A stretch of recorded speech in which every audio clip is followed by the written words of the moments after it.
ಹಳೆ ಮೈಸೂರು ಭಾಗದ ಜೀವನಾಡಿ ಕೆಆರ್ಎಸ್ ಡ್ಯಾಂ ಜೂನ್ನಲ್ಲೇ ಬಹುತೇಕ ಭರ್ತಿಯಾಗೋ ಮೂಲಕ ಹೊಸದೊಂದು ದಾಖಲೆಯನ್ನ ಬರೆದಿದೆ.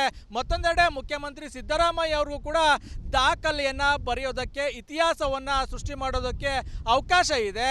ಜೂನ್ನಲ್ಲೇ ತುಂಬಿದ ಕಾವೇರಿಗೆ ಬಾಗಿನ ಅರ್ಪಣೆ ಮಾಡಿದರೆ ಇದೇ ಮೊದಲ ಬಾರಿಗೆ ಜೂನ್ನಲ್ಲೇ ಬಾಗಿನ ಅರ್ಪಣೆ ಮಾಡಿದಂಥ ಮುಖ್ಯಮಂತ್ರಿ ಎಂಬ ಹೆಗ್ಗಳಿಕೆಗೆ ಪಾತ್ರ ಆಗುವಂಥ ಒಂದು ಅವಕಾಶ ಲಭಿಸಿದೆ.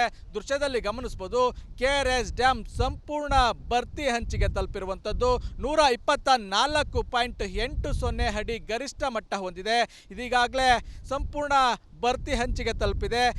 ಈಗಾಗಲೇ ಕಾವೇರಿ ಜಲಾನಯನ ಪ್ರದೇಶದಲ್ಲಿ ಸುರಿತಿರುವಂಥ ಮಳೆಯಿಂದಾಗಿ ಭಾರಿ ಪ್ರಮಾಣದ ನೀರು ಒಳಹರಿವು ಬರ್ತಾ ಇರುವಂಥದ್ದು. ಆದರೆ ಡ್ಯಾಮ್ ಸುರಕ್ಷತೆ ದೃಷ್ಟಿಯಿಂದ ಒಳಹರಿವಿನಷ್ಟೇ ಪ್ರಮಾಣದ ನೀರನ್ನು ಹೊರಗಡೆ ಬಿಡಲಾಗ್ತಾ ಇದೆ. ಒಂದು ವೇಳೆ ಒಂದು ದಿನದ ಮಟ್ಟಿಗೆ ಹೊರ ಹರಿವನ್ನು ನಿಲ್ಲಿಸಿದ್ರೆ ಡ್ಯಾಮ್ ಸಂಪೂರ್ಣವಾಗಿ ಭರ್ತಿ ಆಗ್ತದೆ. ಡ್ಯಾಮ್ ಸಂಪೂರ್ಣವಾಗಿ ಭರ್ತಿಯಾದಂಥ ಸಂದರ್ಭದಲ್ಲಿ ಅಧಿಕಾರದಲ್ಲಿರುವಂಥ ಮುಖ್ಯಮಂತ್ರಿಗಳು ಬಾಗಿನ ಸಮರ್ಪಣೆ ಮಾಡುವಂಥ ಒಂದು ಪದ್ಧತಿಯನ್ನು ಮಾಡ್ಕೊಂಡು ಬರಲಾಗ್ತಾ ಇದೆ. 1979ರಲ್ಲಿ ಮೊಟ್ಟ ಮೊದಲ ಬಾರಿಗೆ ಡಿ ದೇವರಾಜ ಅರಸು ಅವರು ಬಾಗಿನ ಅರ್ಪಣೆ ಮಾಡುವ ಮೂಲಕ ಕಾವೇರಿ ಮಾತೆಗೆ ಬಾಗಿನ ಅರ್ಪಣೆ ಮಾಡುವಂಥ ಒಂದು ಪದ್ಧತಿಯನ್ನು ಹುಟ್ಟು ಹಾಕಿದ್ರು. ಅಲ್ಲಿಂದ ಇಲ್ಲಿವರೆಗೆ ಕಾವೇರಿ ಮಾತೆ ಮೈದುಂಬಿದ್ದಲ್ಲಿ ಡ್ಯಾಮ್ ಸಂಪೂರ್ಣ ಭರ್ತಿಯಾದಂಥ ಸಂದರ್ಭದಲ್ಲಿ ಅಧಿಕಾರದಲ್ಲಿ ಇರುವಂಥ ಮುಖ್ಯಮಂತ್ರಿಗಳು ಕಾವೇರಿ ಮಾತೆಗೆ ಬಾಗಿನವನ್ನು ಅರ್ಪಿಸುವಂಥ ಒಂದು ಪದ್ಧತಿಯನ್ನು ಮಾಡ್ಕೊಂಡು ಬಂದಿದೆ. ಆದರೆ ಇದುವರೆಗೂ ಕೂಡ ಜೂನ್ನಲ್ಲಿ ಬಾಗಿನ ಅರ್ಪಣೆ ಮಾಡುವಂಥ ಅವಕಾಶ ಯಾವೊಬ್ಬ ಸಿ ಎಂಗೂ ಕೂಡ ಲಭಿಸಿಲ್ಲ. ಇದೇ ಮೊದಲ ಬಾರಿಗೆ ಡ್ಯಾಮ್ ನಿರ್ಮಾಣ ಆದಂಥ ಮೊದಲ ಬಾರಿಗೆ ಜೂನ್ನಲ್ಲೇ ಡ್ಯಾಮ್ ಸಂಪೂರ್ಣ ಭರ್ತಿ ಹಂಚಿಗೆ ತಲುಪಿರುವಂಥದ್ದು. ಹೀಗಾಗಿ ಸಿದ್ದರಾಮಯ್ಯ ಅವರಿಗೆ ಇದೊಂದು ಅವಕಾಶ ಬಂದಿರುವಂಥದ್ದು. ಜೂನ್ನಲ್ಲೇನಾದರೂ ಕೂಡ ಬಾಗಿನ ಅರ್ಪಣೆ ಮಾಡಿದರೆ, ಜೂನ್ನಲ್ಲೇ ಕಾವೇರಿ ಮಾತೆಗೆ ಬಾಗಿನ ಅರ್ಪಣೆ ಮಾಡಿದಂಥ ಏಕೈಕ ಮುಖ್ಯಮಂತ್ರಿ ಎಂಬ ಒಂದು ಹೆಗ್ಗಳಿಕೆಗೆ ಸಿದ್ದರಾಮಯ್ಯ ಅವರು ಪಾತ್ರ ಆಗುವಂಥ ಸಾಧ್ಯತೆ ಇರುವಂಥದ್ದು. ಹಾಗಾಗಿ ಹೊಸದೊಂದು ದಾಖಲೆ ಬರೆಯೋದಕ್ಕೆ ಅವಕಾಶ ಲಭಿಸಿದೆ. ಒಟ್ಟಾರೆ ಹೇಳೋದಾದರೆ ಸಾಮಾನ್ಯವಾಗಿ ಜುಲೈ ನಂತರ ಕಾವೇರಿ ಮಾತೆಗೆ ಬಾಗಿನ ಅರ್ಪಣೆ ಮಾಡ್ಕೊಂಡು ಬರಲಾಗ್ತಾ ಇತ್ತು. ಆದರೆ ಈ ಬಾರಿ ಜೂನ್ನಲ್ಲೇ ಕಾವೇರಿ ಮಾತೆಗೆ ಬಾಗಿನ ಅರ್ಪಣೆ ಮಾಡೋದಕ್ಕೆ ಅವಕಾಶ ಇದೆ. ಕೇವಲ ಉಳಿದಿರುವುದು 3 ದಿನ.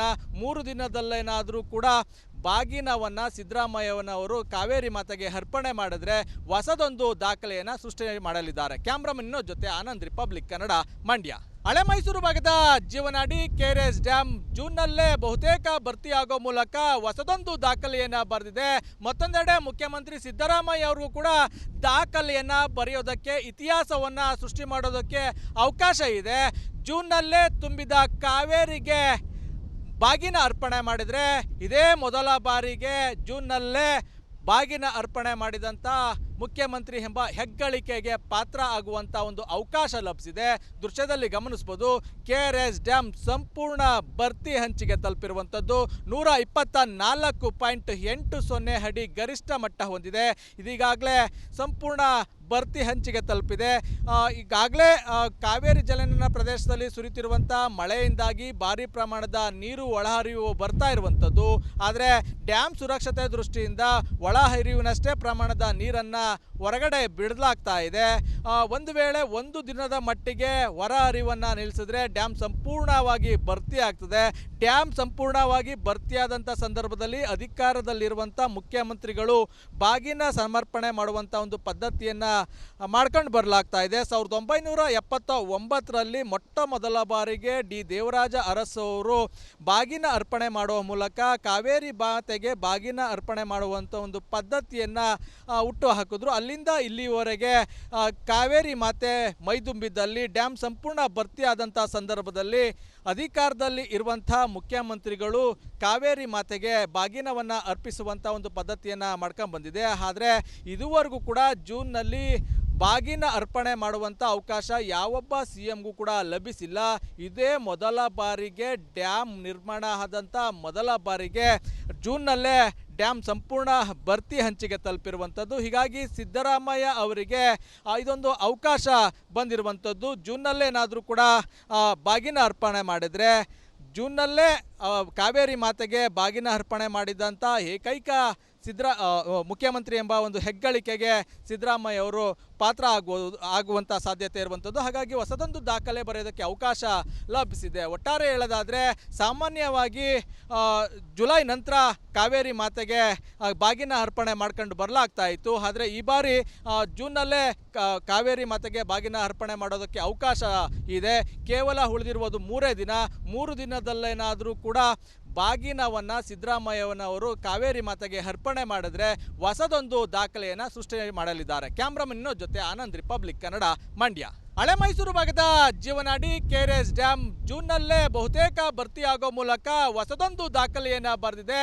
ಮತ್ತೊಂದೆಡೆ ಮುಖ್ಯಮಂತ್ರಿ ಸಿದ್ದರಾಮಯ್ಯ ಅವರು ಕೂಡ ದಾಖಲೆಯನ್ನು ಬರೆಯೋದಕ್ಕೆ, ಇತಿಹಾಸವನ್ನು ಸೃಷ್ಟಿ ಮಾಡೋದಕ್ಕೆ ಅವಕಾಶ ಇದೆ. ಜೂನ್ನಲ್ಲೇ ತುಂಬಿದ ಕಾವೇರಿಗೆ ಬಾಗಿನ ಅರ್ಪಣೆ ಮಾಡಿದರೆ ಇದೇ ಮೊದಲ ಬಾರಿಗೆ ಜೂನ್ನಲ್ಲೇ ಬಾಗಿನ ಅರ್ಪಣೆ ಮಾಡಿದಂಥ ಮುಖ್ಯಮಂತ್ರಿ ಎಂಬ ಹೆಗ್ಗಳಿಕೆಗೆ ಪಾತ್ರ ಆಗುವಂಥ ಒಂದು ಅವಕಾಶ ಲಭಿಸಿದೆ. ದೃಶ್ಯದಲ್ಲಿ ಗಮನಿಸ್ಬೋದು, KRS ಡ್ಯಾಮ್ ಸಂಪೂರ್ಣ ಭರ್ತಿ ಹಂಚಿಗೆ ತಲುಪಿರುವಂಥದ್ದು. 124.80 ಅಡಿ ಗರಿಷ್ಠ ಮಟ್ಟ ಹೊಂದಿದೆ. ಇದೀಗಾಗಲೇ ಸಂಪೂರ್ಣ ಭರ್ತಿ ಹಂಚಿಗೆ ತಲುಪಿದೆ. ಈಗಾಗಲೇ ಕಾವೇರಿ ಜಲಾನಯನ ಪ್ರದೇಶದಲ್ಲಿ ಸುರಿತಿರುವಂಥ ಮಳೆಯಿಂದಾಗಿ ಭಾರಿ ಪ್ರಮಾಣದ ನೀರು ಒಳಹರಿವು ಬರ್ತಾ ಇರುವಂಥದ್ದು. ಆದರೆ ಡ್ಯಾಮ್ ಸುರಕ್ಷತೆ ದೃಷ್ಟಿಯಿಂದ ಒಳಹರಿವಿನಷ್ಟೇ ಪ್ರಮಾಣದ ನೀರನ್ನು ಹೊರಗಡೆ ಬಿಡಲಾಗ್ತಾ ಇದೆ. ಒಂದು ವೇಳೆ 1 ದಿನದ ಮಟ್ಟಿಗೆ ಹೊರ ಹರಿವನ್ನು ನಿಲ್ಲಿಸಿದ್ರೆ ಡ್ಯಾಮ್ ಸಂಪೂರ್ಣವಾಗಿ ಭರ್ತಿ ಆಗ್ತದೆ.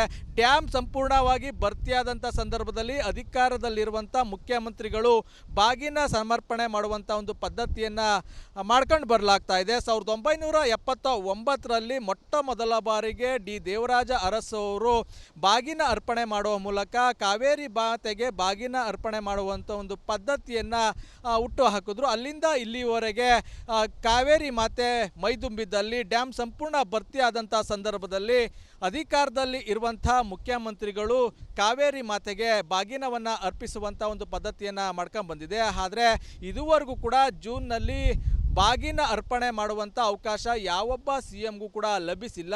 ಇದೇ ಮೊದಲ ಬಾರಿಗೆ ಡ್ಯಾಮ್ ನಿರ್ಮಾಣ ಆದಂಥ ಮೊದಲ ಬಾರಿಗೆ ಜೂನ್ನಲ್ಲೇ ಡ್ಯಾಮ್ ಸಂಪೂರ್ಣ ಭರ್ತಿ ಹಂಚಿಗೆ ತಲುಪಿರುವಂಥದ್ದು. ಹೀಗಾಗಿ ಸಿದ್ದರಾಮಯ್ಯ ಅವರಿಗೆ ಇದೊಂದು ಅವಕಾಶ ಬಂದಿರುವಂಥದ್ದು. ಜೂನ್ನಲ್ಲೇನಾದರೂ ಕೂಡ ಬಾಗಿನ ಅರ್ಪಣೆ ಮಾಡಿದರೆ ಜೂನ್ನಲ್ಲೇ ಕಾವೇರಿ ಮಾತೆಗೆ ಬಾಗಿನ ಅರ್ಪಣೆ ಮಾಡಿದಂಥ ಏಕೈಕ ಮುಖ್ಯಮಂತ್ರಿ ಎಂಬ ಒಂದು ಹೆಗ್ಗಳಿಕೆಗೆ ಸಿದ್ದರಾಮಯ್ಯ ಅವರು ಪಾತ್ರ ಆಗುವಂಥ ಸಾಧ್ಯತೆ ಇರುವಂಥದ್ದು. ಹಾಗಾಗಿ ಹೊಸದೊಂದು ದಾಖಲೆ ಬರೆಯೋದಕ್ಕೆ ಅವಕಾಶ ಲಭಿಸಿದೆ. ಒಟ್ಟಾರೆ ಹೇಳೋದಾದರೆ ಸಾಮಾನ್ಯವಾಗಿ ಜುಲೈ ನಂತರ ಕಾವೇರಿ ಮಾತೆಗೆ ಬಾಗಿನ ಅರ್ಪಣೆ ಮಾಡ್ಕೊಂಡು ಬರಲಾಗ್ತಾ ಇತ್ತು. ಆದರೆ ಈ ಬಾರಿ ಜೂನ್ನಲ್ಲೇ ಕಾವೇರಿ ಮಾತೆಗೆ ಬಾಗಿನ ಅರ್ಪಣೆ ಮಾಡೋದಕ್ಕೆ ಅವಕಾಶ ಇದೆ.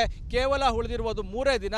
3 ದಿನದಲ್ಲೇನಾದರೂ ಕೂಡ ಬಾಗಿನವನ್ನು ಸಿದ್ದರಾಮಯ್ಯನವರು ಕಾವೇರಿ ಮಾತೆಗೆ ಅರ್ಪಣೆ ಮಾಡಿದ್ರೆ ಹೊಸದೊಂದು ದಾಖಲೆಯನ್ನು ಸೃಷ್ಟಿ ಮಾಡಲಿದ್ದಾರೆ. ಕ್ಯಾಮ್ರಾಮನ್ ಜೊತೆ ಆನಂದ್, ರಿಪಬ್ಲಿಕ್ ಕನ್ನಡ, ಮಂಡ್ಯ.